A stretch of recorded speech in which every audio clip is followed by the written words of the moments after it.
huge fan of this franchise, and it's great that we get to do this tonight. We have a little bit of a surprise before we get to the Q&A. There's a pretty cool behind-the-scenes featurette that we are going to show you right now, and then we're going to get to the Q&A.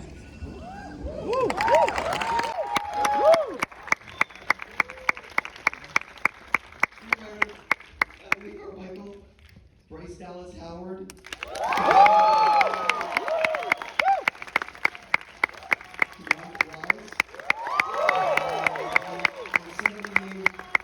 And someone named Jeff Goldblum.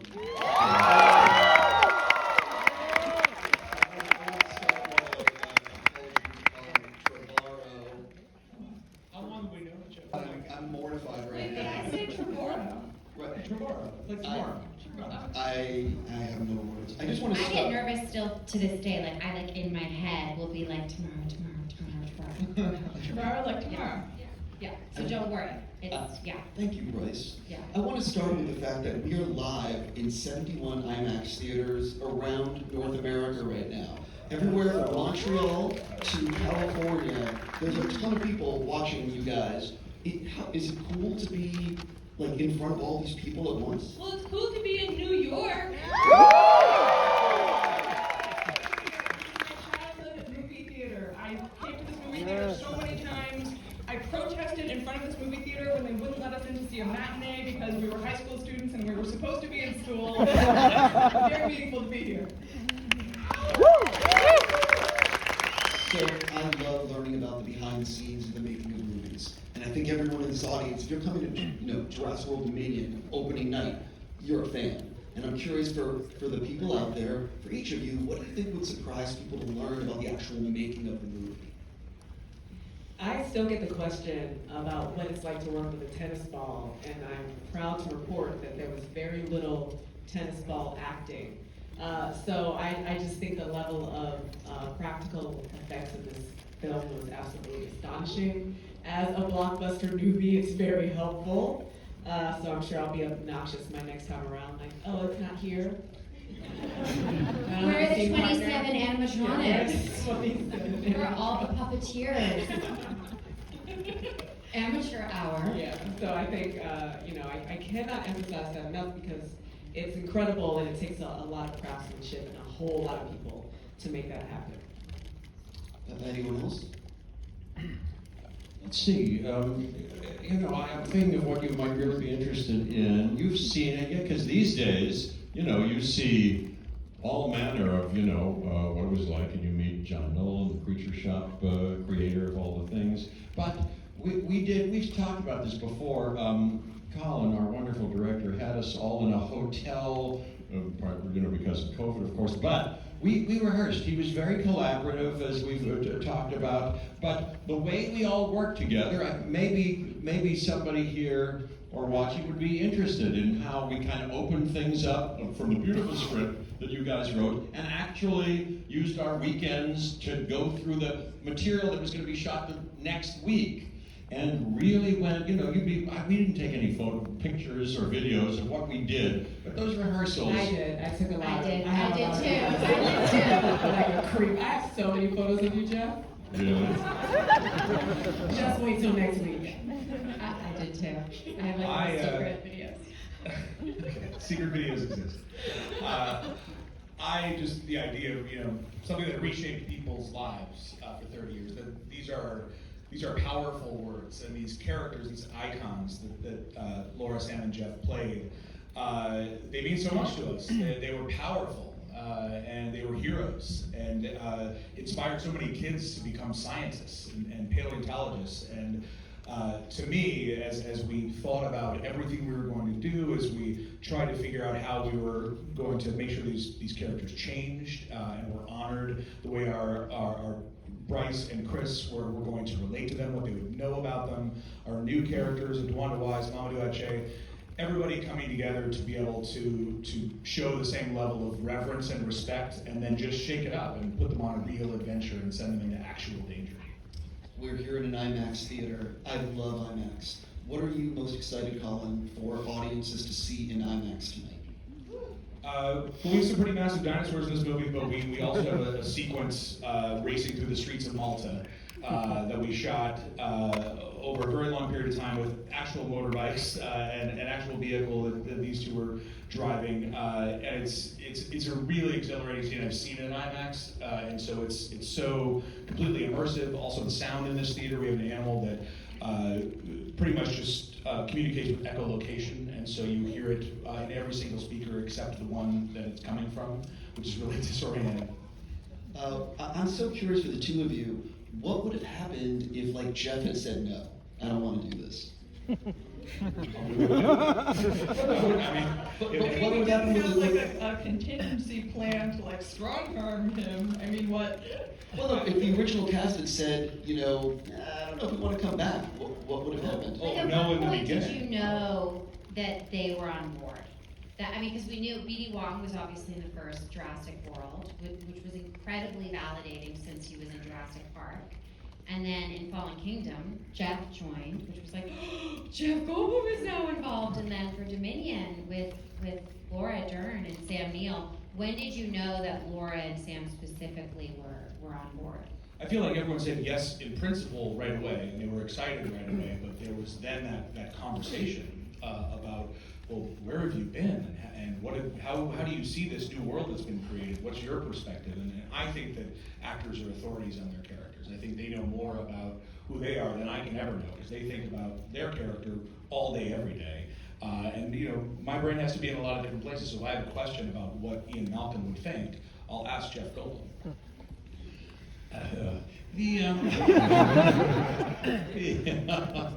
Well, first of all, the premise of the question, in what crazy alternate universe would I have ever said no that doesn't exist? I don't care how many multiverses there are. There's none of them have me saying no. But had I, for some reason, been unable to do it, I'm sure it would have been like that TV series Bewitched. Without any explanation, they would have replaced me in this movie with possibly John Turturro, possibly Kevin Kline. I don't know. I'm sure the list is long and fruitful, and we No, might all there's been one very well. Dr. Ian Malcolm. There is one, and it's you, sir.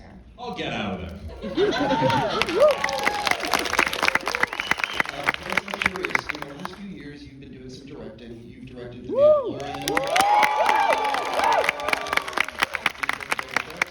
I'm curious how that's changed you as an actor. Like when you step foot on a set like this, is what's going through your brain in terms of, you know what I mean? Yeah, no, absolutely. I think that, I mean, what's so wonderful about getting to be an actor who's interested in directing or studying directing is that you get to see a lot of other directors' work. And that's something that my dad, he started off as an actor doing Andy Griffith Show and Happy Days and films like The Shootist and American Graffiti. And then when he started directing, he stopped acting. And he said that's the thing that he misses the most, getting to see how different directors solve problems, because that's really what directors are. They're a constant problem. They're visionaries and then they're problem solvers. And so, just in the last, I've been getting to work on Mandalorian since 2018, and having Jon Favreau as my mentor and Dave Filoni as my Star Wars mentor has been incredible artists and visionaries, and so learning from them and then going to make a movie like Dominion. I mean, I was a little annoying because I was like, I just want to follow you around. I just wanted to see everything. I want to see the visual vectors. I want to see how you do it, because it's very rare to gain access like that to a process like this. And one of the reasons why I actually shadowed my dad when he directed a movie called Solo, and I remember us talking about it when that all happened. It was an opportunity for me, now that I was a professional actor, to watch my dad be a director and to understand what he was doing. So the more you learn, the more you understand, but the more you're enlightened by each filmmaker that you get to encounter. And so that's why I hope to get to continue to direct, but I also hope to get to continue to act, because it's the best way to learn. And one thing that I should just say is, a moment that I really remember, I was doing a movie called Pete's Dragon, and wonderful filmmaker Dave Lowery directed that, and he's young, he's the same age as me, and I mean 41, but Like when we were making it, he was in his mid-30s.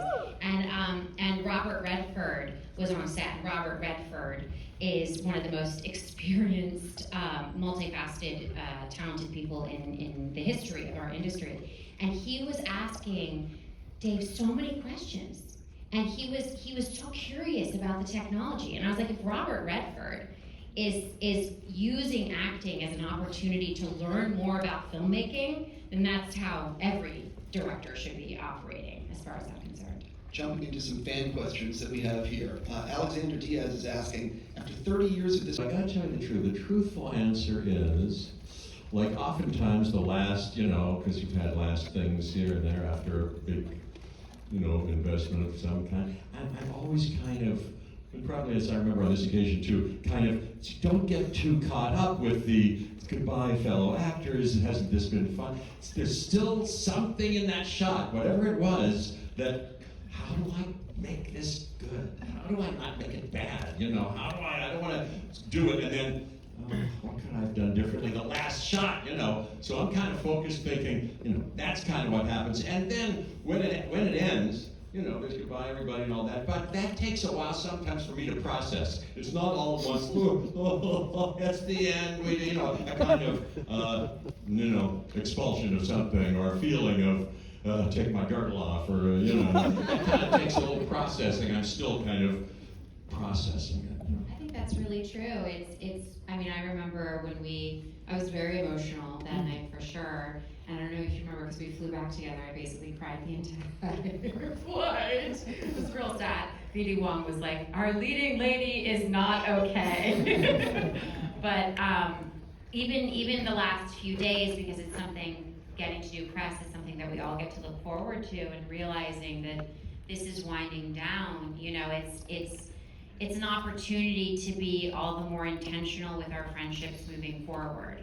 And it is a new era for so many of us when it comes to this franchise. It's been almost 30 years, and for us, it's been almost 8 years, and for some of us, it's a new beginning. And so it is a very meaningful, very powerful experience. I think all of us will treasure and hold on to forever. And it is incredibly bittersweet that it's coming to a close, because it has been so wonderful. So it's like the end of summer camp, Yeah, it's a profound privilege. It really is a profound privilege. And like every moment of life or passionate work, me, I'm always aspiring to really appreciate it when it happens, Yeah. But I gotta say, we've been shooting this movie, we've been making this movie, we've been screening this movie in studio spaces and evaluating the cut of this movie. Now that we're here with a crowd in New York City who came here to watch the movie, Thank you, and also to everyone out watching, I just to bring you in on this. We've been on talking to people all over the world for 6 weeks now, longer than that, and we've been doing so much to communicate to others how we feel about this film, about the work that we did. But this is the last time we're doing that, just right here, right now. And now we lay at your feet, we give it to the audience, and it goes out into the world. And we hope you have as much fun as we do.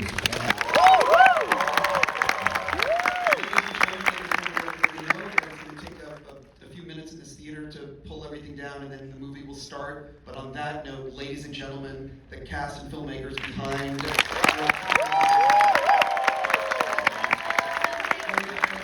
Scream, you can laugh, you can cry, do all of it loudly, because we're here together in a theater watching a movie, which hasn't happened for a very long time. Absolute silence. Great job. Thank you.